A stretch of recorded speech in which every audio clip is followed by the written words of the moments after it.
we're trying to keep things out of the landfill, and we also repurpose them for other charities. Okay. So we partner with about 6 other charities. So, for example, our clientele is primarily mothers or caregivers and fathers, but kind of more of you have kids in the house still. So you can imagine in Sarasota, we get a lot of stuff that came out of your grandmother's closet. Right. Right. So that's not going to exactly fly out of our store. And since we're limited on space, what do?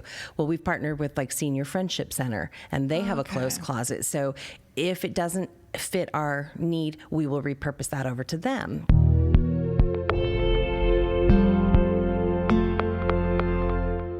You guys do sorting, collecting. Suncoast is a drop-off point, and there is some exciting possible expansion news. Yes. So 2,400 square feet was the whole operation. Offices, intake of all these donations, as well as the shoppers. And we see in those 2 days a week, plus first Saturdays of the month, we see up to 50, 60 families. Especially in the summertime, each family's bringing in about 3.2 kids. Yeah. So if you can imagine 2,400 square feet of merchandise and staff and all of those people, we are definitely a crazy house and a fire hazard. Yeah. So a lot of times people have to stand outside in long lines and get there super early and bake in the sun in Florida. And they're out there for almost 2 hours before they can get their time to come in. And people only have 30 minutes to go run around and get everything they need in the house for their family. And so we had this opportunity. The building itself is owned by a landlord, and he basically was putting the building up for sale about a year ago. And we had another renter next door, and so we thought, God, that'd be so fabulous if we could have the building. Well, then the renter moved out, and it sat vacant, because we're not exactly the best tenant to be next to, because we kind of make a mess. Yeah. Bags are left all over. It's like, constant Easter egg hunts for stuff. There's no parking spaces. So when all of this started happening at the beginning of the year, we thought, oh my gosh, it's vacant. He can't sell the building. Let's work a deal. And I got this crazy idea. And so it unfolds. We are now, we've leased the other space to stop anyone else from coming in. And the landlord's giving us a contract to buy it at about $200,000 less than value. Whoa. So for $650,000, we are going to expand into 7,500 square feet. Wow. The most exciting part about that, not just having space, is that we have rooms, offices, a giant area where we can create what we call a passive engagement.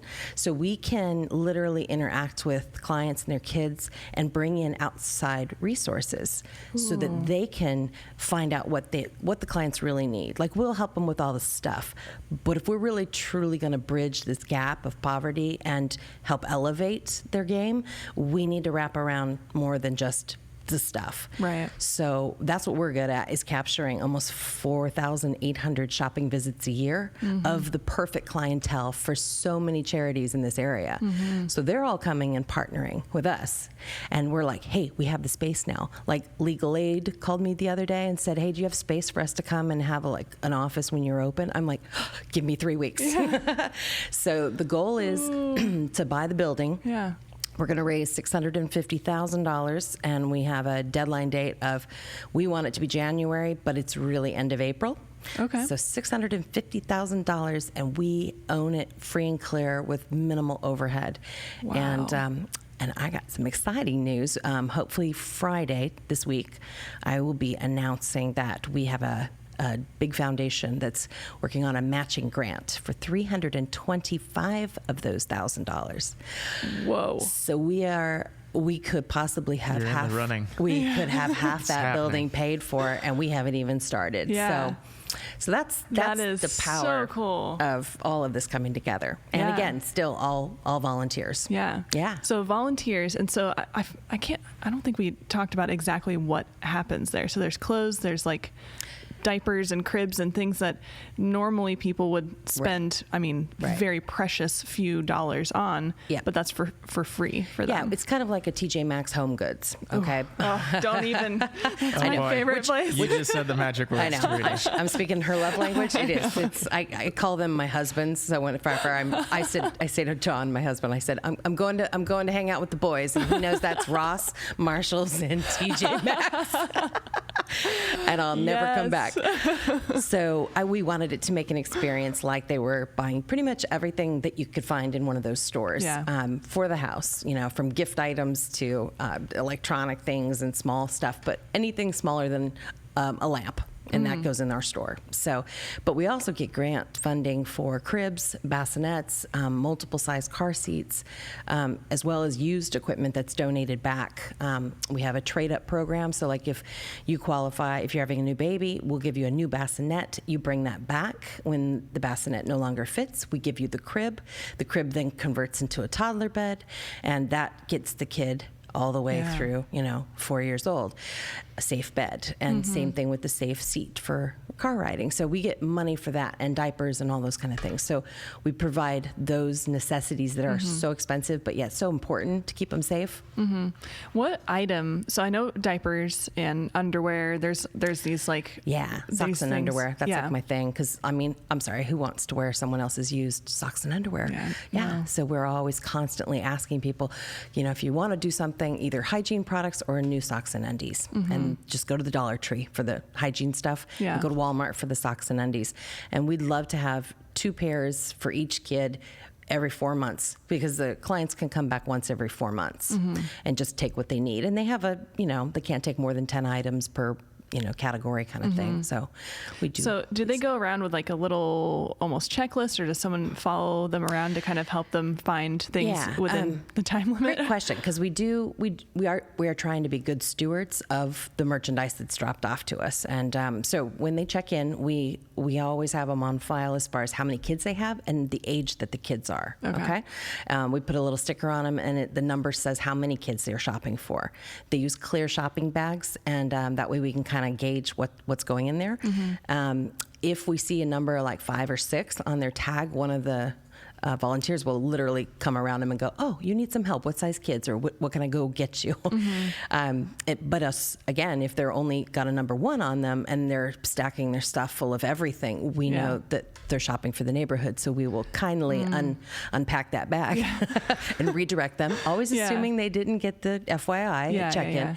But then when they check out, we just kind of gently, sift through the stuff, kind of eyeball the pile, and again, look at the account.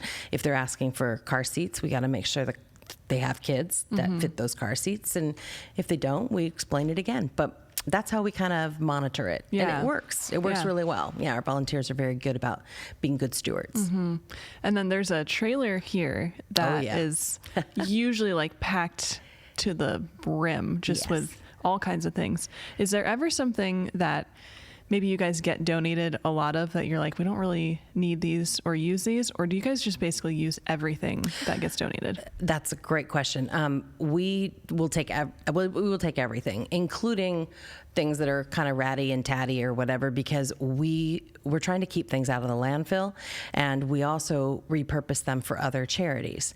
So we partner with about 6 other charities. So for example, our clientele is primarily mothers or caregivers and fathers, but kind of more of you have kids in the house still. So you can imagine in Sarasota, we get a lot of stuff that came out of your grandmother's closet. Right. So that's not going to exactly fly out of our store. And since we're limited on space, what do?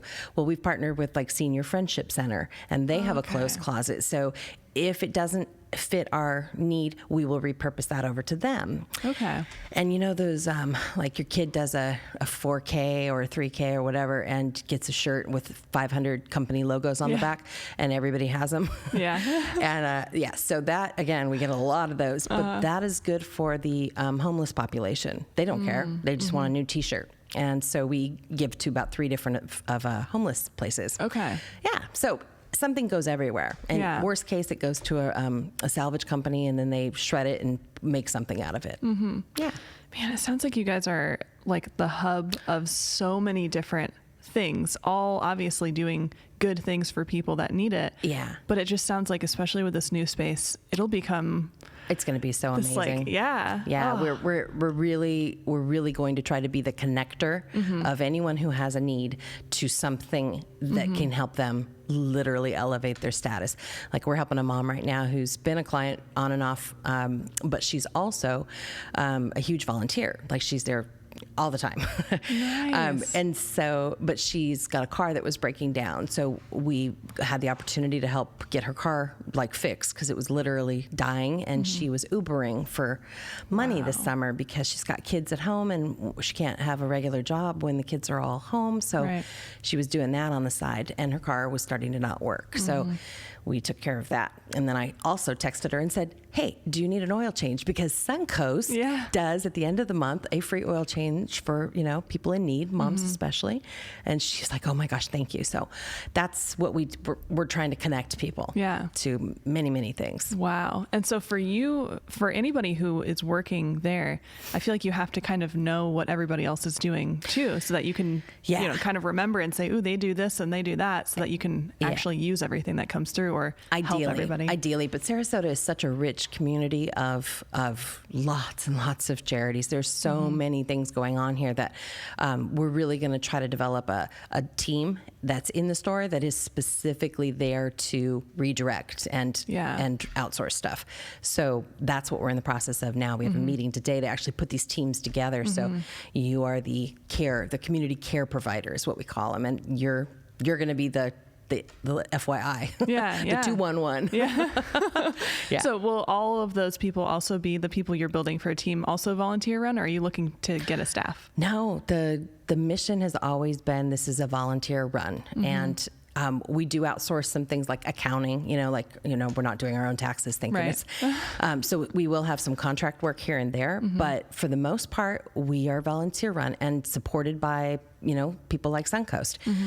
You guys take care of our printing for us. And if we need something laid out or a quick video to promote something, you guys whip things out for us. And we have people like that in PR, grant writing, social media, 3 people. I mean, there's a whole team that's come around us in the last year, which is why I knew this whole plan was supposed to happen. Yeah. It was just, the timing was just, it gets me goosebumps every time, because without those people coming to us and saying, how can I help? And how can I be a part? And I was like, okay, now we have the foundation to actually take on this bigger goal. Right. Yeah. We're good at managing the stuff. And yes, your trailer that comes every 2 weeks, it is like a mixed blessing.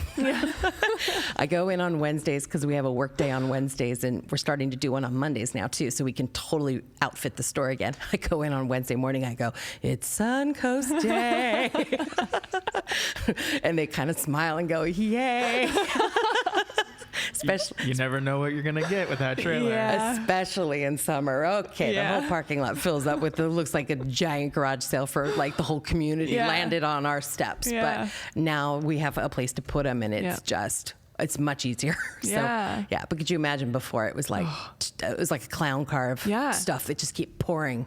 It's what's crazy is the amount that there is, like a kind of a back storage room or like a holding area, but you guys like to know what you have, even if it's not out there, just because if someone does come through and you're like, I remember seeing that thing. Yeah. You don't have to go digging as much. But what's crazy is the amount that you guys keep track of.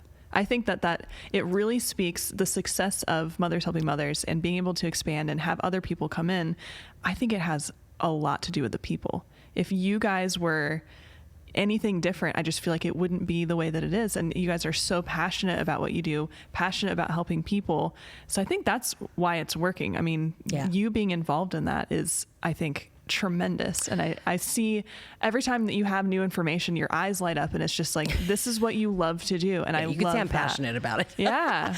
But it's not just me.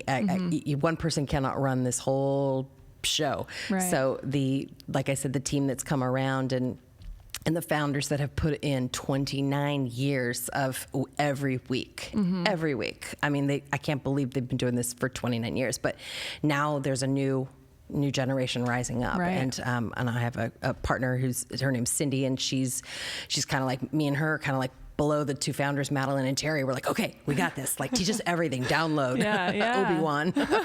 So it's time. Aww, so anyway, look for Friday. I think there'll be a press release being sent out from the foundation. And once that happens, I'm going to be calling you because I'm going to need some kind of flyer or something to start handing out, going, here, give us money. Yeah. Every dollar is now counted for double. So are you going to have a link or something somewhere on this coffee talk that we could put, so when it, yes, I mean, we'll put it in when you have it, but yes, for you to share this coffee talk so people can watch it. Yeah, and on our website we've already had some of the information, like the documents that say this is what our goal is. Here's what the budget is. Here's why we're doing what we're doing, and here's the link to PayPal. And if you go into the link to donate, it'll have a drop down box, and you can select building campaign. So we know specifically that money is going there. Because some people donate money, and it's like, best use, meaning like, we trust you guys. We totally know this is not going to staff salaries. This is going straight into the community, however best you need to see fit. And other people say, I want to give to financial aid, meaning we do a one-time hand up program. And that's, like if the mom's car's breaking and that's her sole source of income, we'll do a one-time, yes, wrap around you, give you the money.